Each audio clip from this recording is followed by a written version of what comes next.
My earliest memories of conflict were with other kids in preschool, or nursery school, as it was known back in the dark ages of my childhood. I remember getting in a fist fight with a bigger boy because he was bullying me. I got a bloody nose, but it felt somehow satisfying. In the second grade, I tested the limits of my friendship with my best friend by creating a conflict with him, and that relationship never recovered. Behind these events was a deeper conflict that terrified me.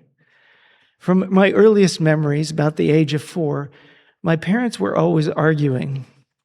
I loved them both, and I felt loved by both, but the arguments about money, work, chores always made me feel insecure.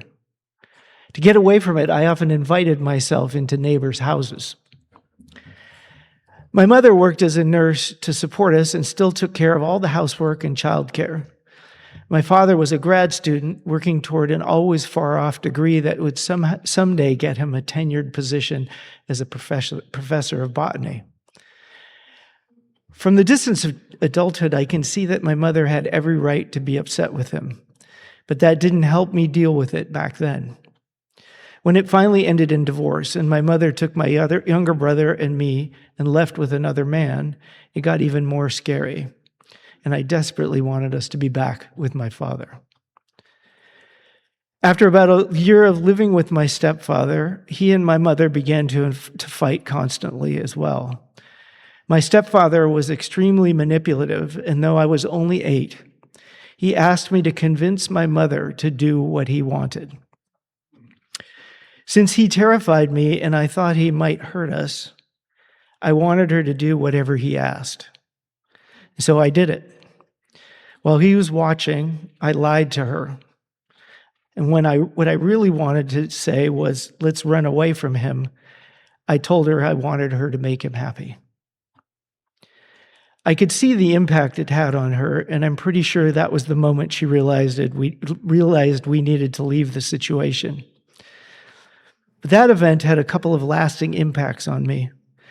The first was that I hated the tension and fear that conflict generated in me so much that I tried to avoid it at all costs.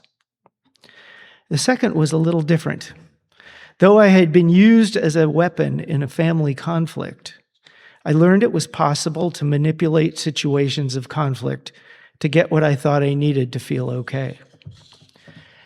That second learning dominated my life for a long time.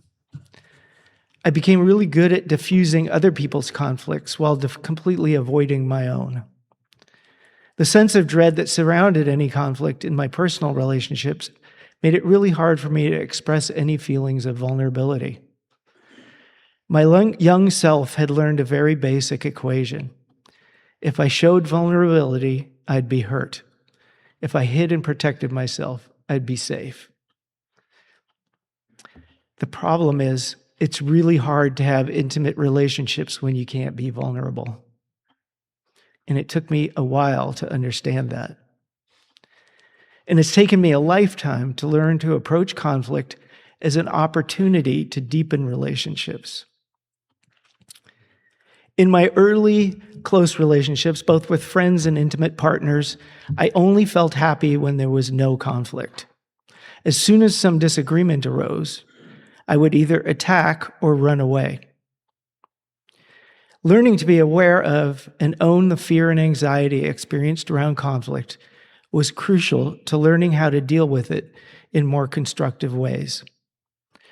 Increasing awareness of my own reactions to conflict helped me to see that the other person I was in conflict with was having their own reactions that were driving their behavior.